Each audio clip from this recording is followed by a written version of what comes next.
Jóvenes, señoritas, muy buenas tardes, muy buenos días. Mi nombre es el profesor Tomás Daniquén Martín y Velasco y el día de hoy vengo a platicarles un poco acerca del tema de ángulos. Si gustan y así lo consideran pertinente, pueden ir acercando, teniendo a la mano alguna libreta, un lápiz, un lapicero, para tomar los apuntes correspondientes que ustedes consideren necesarios, que consideren más importantes, para que se aproveche un poco este espacio. Si bien el tema que veremos el día de hoy es un tema fácil de entender, es un tema básico, muy digerible, pues es de gran importancia para poder manejar de forma adecuada los aprendizajes que se verán pues, en semestres más avanzados. Como ya se mencionaba, pues el tema que se va a ver es el tema de ángulos. Dentro de este tema vamos a hablar sobre la definición, el trazado y la clasificación de los mismos. Comenzando con la definición de ángulos, se entiende por un ángulo como la porción del plano comprendida entre dos semirrectas, que para ser un poco más prácticos y para hacerlo un poco más sencillo, las vamos a entender como lados. Estas semirrectas o lados con un origen en común. Este origen en común lo vamos a denominar vértice. Los ángulos parten de un punto en común y tienen dos líneas que salen desde ese punto y que generan una abertura, representada por un arco. El grado de la abertura de esos arcos o de este arco, y no su extensión, sin importar qué tan grande o pequeño hagamos el arco, sino la apertura, es lo que nos va a dar el ángulo. En esta imagen podemos apreciar los elementos que componen a un ángulo. Podemos ver de color azul a las semirrectas que parten del origen en común. Como se mencionó anteriormente, estas semirrectas las vamos a llamar lados para que sea un poco más digerible y las encontramos de color azul. El vértice es el origen del cual parten. Para este ejemplo lo vemos de color verde, es el puntito que podemos observar en la imagen. Y el grado de apertura de estos arcos, que en este caso lo tenemos de color rojo, va a ser lo que nosotros entendamos como el ángulo, y como se puede apreciar, es la apertura de los dos lados. Para poder tomar la medición de los ángulos vamos a utilizar un sistema que se conoce como sistema sexagesimal. La cantidad de grados para ascender hasta 360, que es considerado el giro completo de la circunferencia. El sistema sexagesimal se compone de grados, de minutos y de segundos. A su vez, un grado es el equivalente de un minuto es el equivalente de 60 segundos, y si hacemos los cálculos correspondientes, podemos obtener cuántos segundos equivale un grado, que para este caso ejemplificatorio, tenemos que es de 3600. En esta imagen podemos apreciar básicamente una circunferencia que va a estar dividida en diversos ángulos. Para que se pueda apreciar de una mejor manera y no haya confusión y hay un poco más de visibilidad, se dividió en ángulos de 45 grados. Lo que se hace comúnmente es tomar la medición en el sentido de las manecillas del reloj. Si podemos apreciar, empezamos de un ángulo 0 y vamos avanzando de derecha a izquierda, subimos al ángulo de 45, al ángulo de 90, de 135, de 180 y así sucesivamente hasta poder llegar al ángulo completo, que es el ángulo de 360 grados. Al medir un ángulo, básicamente lo que estamos haciendo es comparar un sistema de mediciones. En este caso, como se mencionó anteriormente, es el sistema sexagesimal. Sin embargo, tenemos que utilizar un pequeño instrumento. Este instrumento es lo que conocemos como transportador. El transportador básicamente pues es un semicírculo que nos marca la medida de los grados, dependiendo pues el grado que estemos buscando, va a ser la medida que ubiquemos en el transportador. Para este caso, pues vamos a poner un pequeño ejemplo y lo que tenemos que hacer es hacer coincidir el vértice del ángulo que vamos a medir. Como podemos recordar un poquito, el vértice es el punto de donde salen las dos semirrectas, con el centro del transportador. Regularmente viene marcado con una cruz o con un pequeño cero. Uno de los lados del ángulo que se va a analizar lo tenemos que hacer coincidir con la línea que nos marca el transportador, y la línea que nos queda, la línea que nos sobra, por así decirlo, va a ser básicamente la que nos marque la medida que estamos buscando, en este caso el grado que estamos buscando o la amplitud de los lados. En la diapositiva podemos observar pues un pequeño ejemplito que les trazamos, ¿no? Si observamos de izquierda a derecha, tenemos un ángulo que se va a medir, y siguiendo los pasos que les mencionábamos anteriormente, vamos a colocar el vértice en el centro del transportador, y una de las líneas que forman el ángulo la vamos a colocar en la línea base del transportador. La línea que nos sobre es lo que nosotros vamos a proyectar y hacerla coincidir con uno de los grados que se puede medir en el transportador.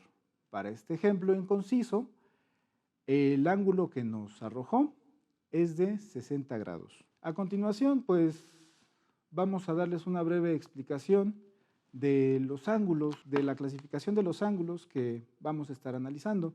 La clasificación de los ángulos básicamente está dado en tres principales aspectos. En este caso es por su medida, la apertura que tienen los ángulos, por la posición en la cual se encuentran los ángulos, o por la suma de dos ángulos. Comenzando con la clasificación de ángulos por su medida, vamos a entrar de los más pequeños a los más grandes. En este caso, comenzamos con el ángulo agudo.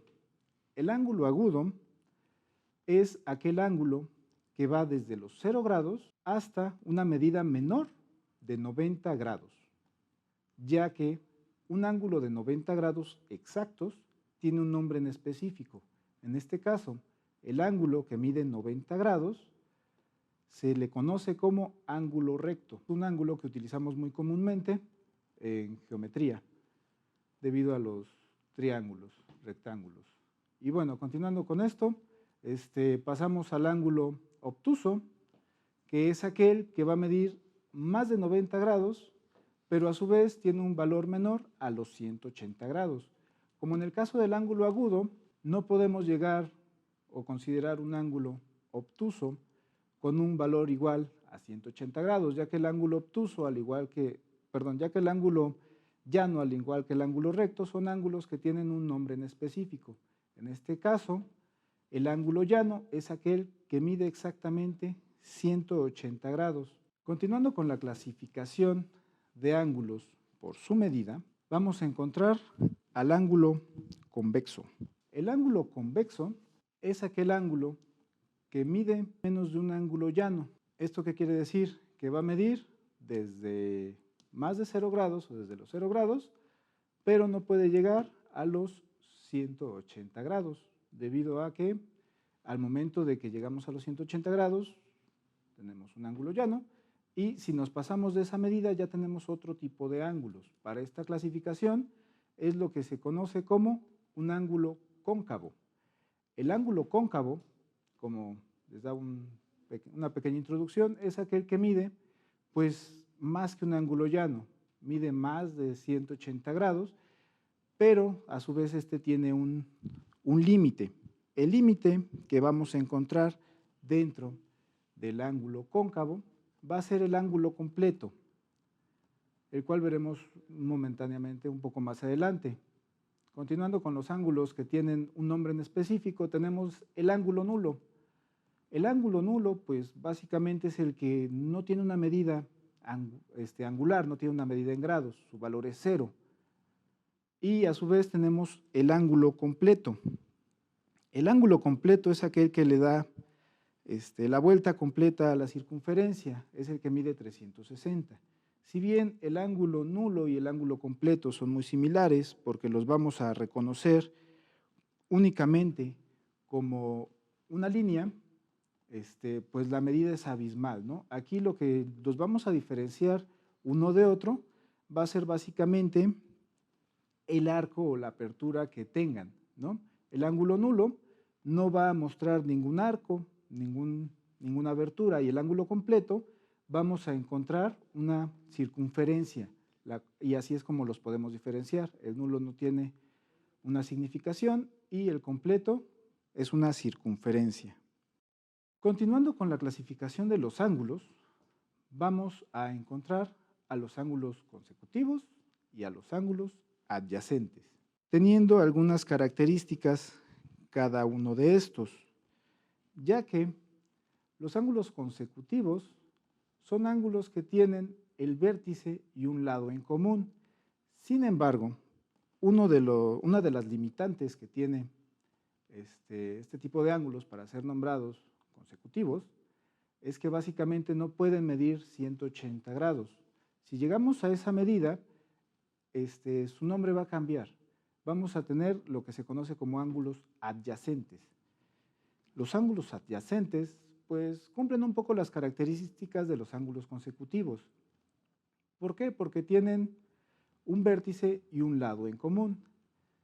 Sin embargo, la suma de ambos ángulos tiene que ser igual a 180 grados para poder formar un ángulo llano. Continuando con la clasificación de ángulos, vamos a abordar en este caso según su posición.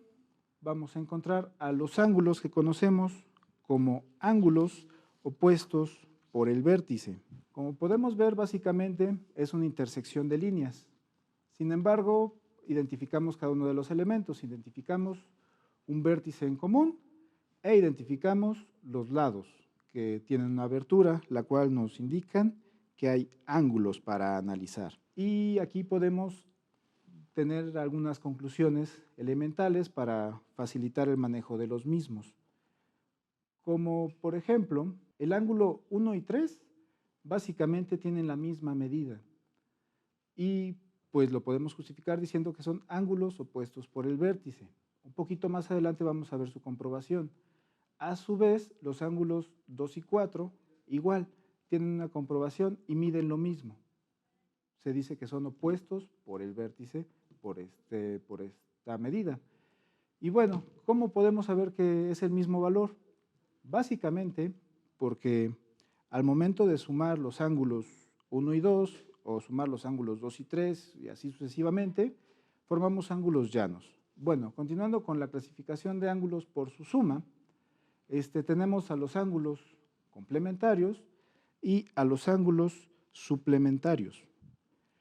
Los ángulos complementarios es la suma de dos ángulos que es igual a 90 grados. Tiene que ser una suma exacta. Los ángulos complementarios, al momento de sumarlos, nos tienen que dar 90 grados. Por ejemplo, un ángulo de 40, si lo sumamos con un ángulo de 50, nos va a dar un ángulo complementario. Al momento de que nos pregunten por qué, podemos decir que pues, su suma es igual a 90 grados. A su vez tenemos ángulos suplementarios. La diferencia entre estos dos es que los complementarios, su suma es igual a 90 grados y los suplementarios forman un ángulo llano. Su suma debe de ser igual a 180 grados. Nuevamente podemos tener un ángulo de 60 grados y un ángulo de 120. Al momento de sumar ambos ángulos vamos a obtener un ángulo llano, cuyo valor va a ser igual a 180 grados. Y bueno, para poner un poco en práctica lo que hemos venido platicando en el transcurso de este tiempo, tenemos un breve ejemplo. Lo primero que hacemos es observar qué tipo de ángulo estamos manejando. Para este ejemplo que tenemos enfrente, observamos que son ángulos opuestos por el vértice. Y pues los enumeramos, ¿no? Aquí básicamente en el ejemplo nos están dando solamente un valor. Nos dice que el ángulo 1 va a ser igual a 80 grados y nos preguntan, ¿cuánto miden los ángulos 2, 3 y 4? ¿Creen que podamos resolverlo? Yo digo que sí, ya hemos visto una breve introducción, hemos dado algunos planteamientos y pues con esta información podremos avanzar para ver la resolución de este ejercicio. Y pues bueno, como les comentaba, cuando platicamos de los ángulos opuestos por el vértice, si tenemos un ángulo podemos resolver todos los datos que nos faltan, ¿no? Por ejemplo, tenemos el ángulo 1, les comentaba, la suma del ángulo 1 y el ángulo 2 tienen que ser 180 grados. ¿Por qué? Porque ambos ángulos forman un ángulo llano, son ángulos suplementarios. Por lo tanto, así ya tenemos el valor del ángulo 2. Y recordando un poco lo que platicábamos acerca de pues, los ángulos opuestos por el vértice, recordemos que decíamos que el ángulo 1 y 3 tienen el mismo valor por ser opuestos por el vértice. Si queremos podemos pasar el 80 en automático o podemos hacer el cálculo correspondiente. Recordamos, el ángulo 2 más el ángulo 3 debe de sumar 180 grados, formar un ángulo llano. Lo podemos calcular así o lo podemos calcular pues directamente por ser un ángulo opuesto por el vértice. Así entonces llegamos a conclusiones como que el ángulo 2 vale 100 grados, el ángulo 3 por ser opuesto por el vértice o por ser un ángulo suplementario del ángulo 2 mide 80 y a su vez el ángulo 4 por ser opuesto por el vértice con el ángulo 2 tiene un valor de 100 grados. Lo podemos comprobar ya que es un ángulo suplementario del ángulo 1 que mide 80 grados y a su vez es un ángulo suplementario del ángulo 3 que también mide 80 grados. O es un ángulo opuesto por el vértice del ángulo 2 que mide 80, ¿no? Perdón, que mide 100. Entonces tenemos diferentes formas de poder rellenar este tipo de ejercicios que vamos a encontrar pues, de manera periódica en nuestros aprendizajes venideros. Y bueno, ya tratando de cerrar con estos temas, vamos a observar la última clasificación, que son las rectas paralelas, que son cortadas por una secante. Y pues bueno, aquí lo primero que tenemos que analizar básicamente son los diversos tipos de ángulos que formamos, ¿no? Entre los cuales podemos observar pues ángulos internos, que son los que encontramos entre las rectas. En el caso de la imagen podemos encontrar el ángulo 3 y 2. Los ángulos externos, que son aquellos ángulos que forman la parte exterior de las rectas. Para el caso de la diapositiva, tenemos al ángulo 1 y 4. Y a su vez tenemos algunos otros ángulos, pues, compuestos, por así decirlo, ¿no? Como los ángulos alternos internos, los cuales son ángulos que están entre las dos rectas paralelas. Dos ángulos son alternos si están en los lados opuestos de la recta e internos si están entre las paralelas, como podemos observar en el ejemplo del ángulo 3 y el ángulo 2. Son alternos internos. Alternos porque pues están del otro lado y son internos porque se encuentran dentro de las rectas. Y a su vez, otro tipo de ángulos compuestos son los ángulos alternos externos. Nuevamente, dos ángulos son alternos si están en lados opuestos de la recta y externos si están por fuera de las paralelas. Como comentábamos, el ángulo 1 y 4 son alternos porque están en lados opuestos. Sin embargo, en este caso no son internos, son externos, ya que se encuentran por la parte exterior de las rectas que están siendo cortadas por una secante. Tenemos los ángulos correspondientes, los cuales pues básicamente entendemos que los ángulos son correspondientes si están al mismo lado de la recta secante. Uno es externo y el otro es interno y no comparten ninguno de sus lados. Esto a su vez tiene un análisis un poquito más profundo, ¿no? Los ángulos correspondientes, si podemos observarlos de mejor manera, nos damos cuenta que, pues haciendo un análisis, se encuentran en una posición similar, solamente que en una recta diferente, por así decirlo, ¿no? En este caso tenemos el ángulo 1 y el ángulo 2. El ángulo 1 podríamos decir que es un ángulo alterno externo y el ángulo 2 podríamos decir que es un ángulo pues desde cierto punto de vista alterno interno. Sin embargo, pues son considerados ángulos correspondientes porque se encuentran en una posición similar. ¿Cómo podemos ubicar esto de una manera un poco más digerible? Si tratamos de partir en dos a esta figura, tomando en cuenta o tomando como referencia a la recta secante, vamos a poder observar que se forman dos figuras, dos ángulos opuestos por el vértice. Entonces ahí, pues literalmente vamos a tener las figuras exactas, ¿no? Porque al momento de ser rectas paralelas nos van a dar la misma apertura del ángulo al formar con la recta secante. Entonces podemos ir concluyendo algunas cosas, como que el ángulo 1 y 2 va a tener el mismo valor que un hipotético ángulo 3 y 4. ¿Por qué? Pues podemos hacer un análisis de ángulos opuestos por el vértice. Así, a su vez, podemos ir analizando algunos casos un poco más específicos de ángulos. Sin embargo, pues para dar una breve introducción del tema que es ángulos, pues estos son los temas fundamentales, los conceptos básicos para que podamos irnos adentrando un poco más en el conocimiento de los ángulos. Es un tema muy digerible que podemos ir conociendo desde el nivel básico, desde el nivel primaria, desde el nivel secundaria, y pues le damos una repasada en nivel bachillerato. ¿Por qué? Porque a partir de este punto vamos a entrar en un poco más de complicaciones, ¿no? Hasta poder llegar a una aplicación un poco más complicada, como en la geometría analítica, cuyo uso es un poco más exacto y preciso y un poco más complicado.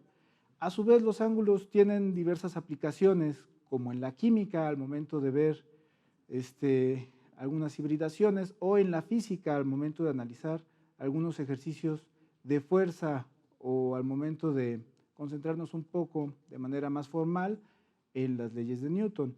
Ya de manera un poco más convencional en la práctica, no sé, un ingeniero civil, un ingeniero topógrafo, pues es lo que utilizan día con día para el trazado de diversas calles, diversos planos que hacen al momento de construir alguna estructura, o inclusive para, desde el simple hecho de orientarnos con lo que todos manejamos hoy en día un poquito más rápido con el GPS.